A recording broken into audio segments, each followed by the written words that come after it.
Movie की शुरुआत में हम सुनसान रास्ते पर बने एक घर को देखते हैं जो कि काफी हॉरर लग रहा था। तभी वहां पर एक प्यासा इलेक्ट्रिशियन आता है और वो घर के अंदर जाकर पानी मांगने लगता है। तभी यहाँ पर सीन कट हो जाता है और दूसरे सीन में हम अंजुक नाम की लड़की को दिखाया जाता है जिसकी एक स्कूल में न्यूज जब लगी थी और अगले ही दिन स्कूल की तरफ से अनुजा को नेहा नाम की दूसरी लड़की के साथ जनगणना के लिए भेजा जाता है। अनुजा और नेहा पहले एक गाँव की जनगणना पूरी करती है, फिर दूसरे गाँव के लिए रवाना हो जाते हैं और वो उस गाँव पहुँचने पर देखते हैं कि पूरे गाँव में सिर्फ एक ही घर था और जंगल के करीब बिल्कुल सुनसान रास्ते पर था। यह लोग उस घर के अंदर जाते हैं। उन्हें प्रेरणा नाम की लड़की मिलती है जो उनकी ही उम्र की होगी और वो प्रेग्नेंट थी। अब यहाँ पर प्रेरणा के प्रेग्नेंट देख अनुजा उसके बच्चे के बारे में पूछने लगती है, लेकिन प्रेरणा का जवाब सुनकर वो शौक में पड़ जाती है। प्रेरणा का कहना था कि उसका कोई बच्चा ही नहीं है। हालांकि वो 2-3 बार तो प्रेग्नेंट हुई थी, लेकिन बच्चे जब पैदा होकर बाहर आते हैं तब वो थोड़ी देर रोते हैं और फिर मर जाते हैं। प्रेरणा की ऐसी बातें सुनकर अनुजा और नेहा को काफी अजीब लगती है। खैर, प्रेरणा के अलावा उस घर में 3 और लोग थे जिसमें लीला नाम की एक बूढ़ी औरत, नौकर भोला और एक और इंसान था। वह प्रेरणा का क्या लगता था यह प्रेरणा क्लियरली नहीं बताती, तो अनुजा उसे प्रेरणा के पति समझकर रिपोर्ट्स में चढ़ाकर नेहा के साथ वहां से निकल जाती है।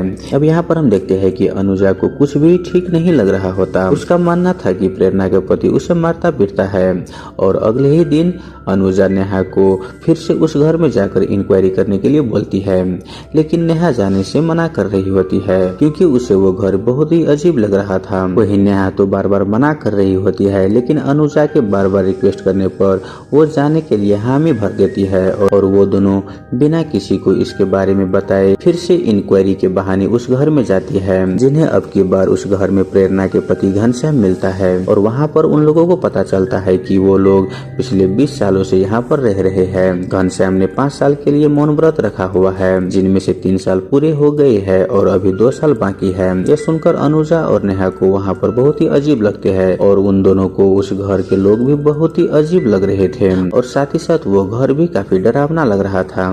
अनुजा और नेहा जल्दी से अपनी इंक्वायरी कंप्लीट करके जाने लगते हैं। तभी बारिश आना स्टार्ट हो जाता है और इन लोगों को ना चाहते हुए भी रात को उसी घर में रुकना पड़ता है। अनुजा और नेहा एक अलग रूम में रुकते हैं, लेकिन डर के मारे उन्हें नींद नहीं आ रही होती है। तभी अनुजा खिड़की से बाहर देखती है और वो शॉक हो जाती है क्योंकि उसने घर के पास बने टीम के झोपड़े में घनश्याम को एक बॉडी के साथ देखा। अब यह देखने के बाद अनुजा और नेहा दोनों उस घर से भागने लगते हैं।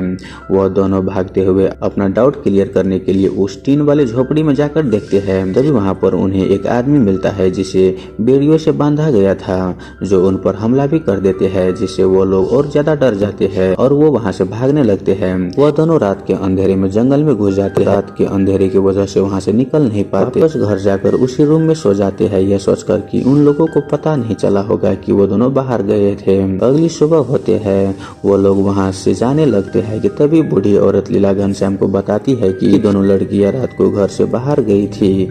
यह सुनते ही घनश्याम और भोला जल्दी से दौड़कर बाहर आता है और अनुजा और नेहा को पकड़ लेते हैं और उन्हें बहुत ही बेरहमी से पीटते हुए अपने घर के नीचे बने बेसमेंट में बांधकर डाल देते हैं, जहां उनको हर रोज थोड़ा बहुत खाना दिया जाता है ताकि वो लोग बचे रहे और जानवरों की तरह पीटता रहता था। और जब यह लोग बाहर निकलने के लिए चिल्लाते हैं तब उन पर उबला हुआ पानी डालकर दरिंदगी दिखाई जाती है। अब यहाँ पर अनुजा और नेहा रोते बिलखते रहते हैं।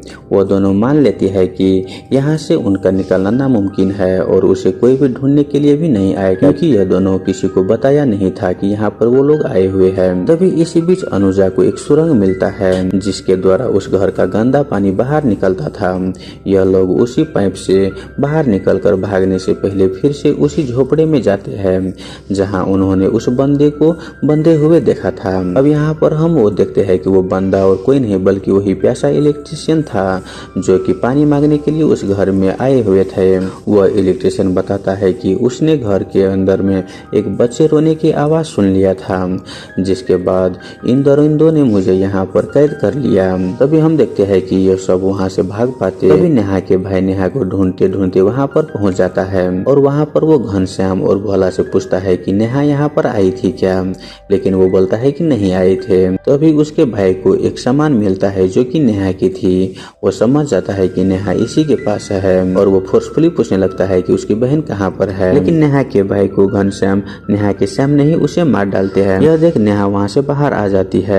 तभी भोला उसे पकड़ लेता है। वहीं इधर अनुजा उस इलेक्ट्रिशियन को छुड़ाने लगती है, लेकिन छुड़ा नहीं पाती। वहाँ पर अनुजा बोलती है कि मैं तुम्हें छुड़ाने के लिए वापस जरूर आऊंगी, और यह कहकर वो वहाँ से भागने लगती है। तभी उसके पीछे घनश्याम आ जाते हैं। घनश्याम अनुजा को पकड़ने के लिए जाने लगता है, लेकिन इलेक्ट्रिशियन उसे रोक लेता है। तब हम देखते हैं कि घनश्याम उसे बहुत ही बेरहमी से मार देता है और वो नेहा को पकड़ने के लिए घासियां लेकर जाने लगता है। तभी हम देखते हैं कि नेहा बहुत ही थक चुकी थी और वो भाग नहीं पाती और उसे भी घनश्याम पकड़ लेता है। अब यहाँ पर रात को देखते हैं कि भोला नेहा के साथ दुष्कर्म करने लगता है, लेकिन नेहा कुछ भी नहीं कर पाती, बस वो दरिंदों को सहते हुए रोने लगती है।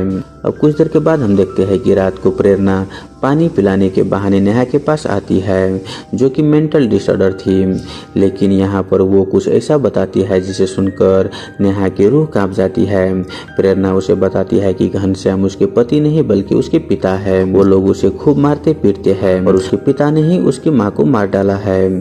यह सुनकर नेहा सब समझ जाती है कि घनश्याम एक ऐसा दरिंदा है जो अपनी बेटी के साथ ही गलत काम करता है, और जो प्रेरणा के पेट में बच्चा है वो भी इसी का है। इसी बीच अनुजा फिर से हिम्मत करके घर के ऊपर से कूदकर वहां से भागने लगती है और भागते हुए उस झोपड़ी को जला देती है। जब घनश्याम और बाकी लोग जलता हुआ झोपड़ी देखते हैं तो वो आग बुझाने के लिए वहां पर चले जाते हैं। वहीं भोला चाकू लेकर अनुजा को पकड़ने के लिए जंगल में निकल पड़ता है, लेकिन अनुजा इस बार काफी स्ट्रॉन्ग थी और वो भोला को ही मार डालती है। वहीं दूसरी तरफ प्रेरणा भी नेहा को वहाँ से निकलने में मदद करने लगती है। अब यहाँ पर नेहा भी वहाँ से निकलकर बाहर अनुजा के पास पहुँच जाती है, लेकिन अनुजा का बदला अभी पूरा नहीं हुआ था। वो बोलती है कि मैं घनश्याम को मारकर ही यहाँ से जाऊंगा, और यह कहकर वो घनश्याम को मारने के लिए फिर से उस घर में चली आती है।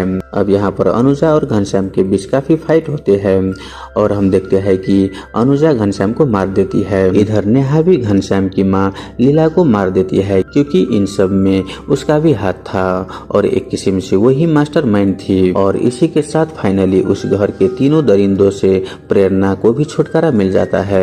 और इसी के साथ ये मूवी यहीं पर खत्म हो जाता है और मूवी के एंड में हमें दिखाया जाता है कि वो लोग उस घर में 13 से ज्यादा लोगों को मार चुके थे। उनमें से भोला 9 लड़कियों के साथ दुष्कर्म काम कर चुका था। सिर्फ अनुजा और नेहा यह ऐसे 2 लोग थे जो उन दरिंदों को मारकर वहां से जिंदा निकली थी। और यह मूवी कोई काल्पनिक नहीं बल्कि रियल घटना पर आधारित है। तो दोस्तों, इस मूवी का नाम है वेलकम होम, और मैं आशा करता हूँ कि ये मूवी एक्सप्रेशन वाला वीडियो आपको अच्छा लगा हो। अगर आपको वीडियो अच्छा लगे तो वीडियो को लाइक करके हमारे यूट्यूब चैनल को सब्सक्राइब जरूर कर लें।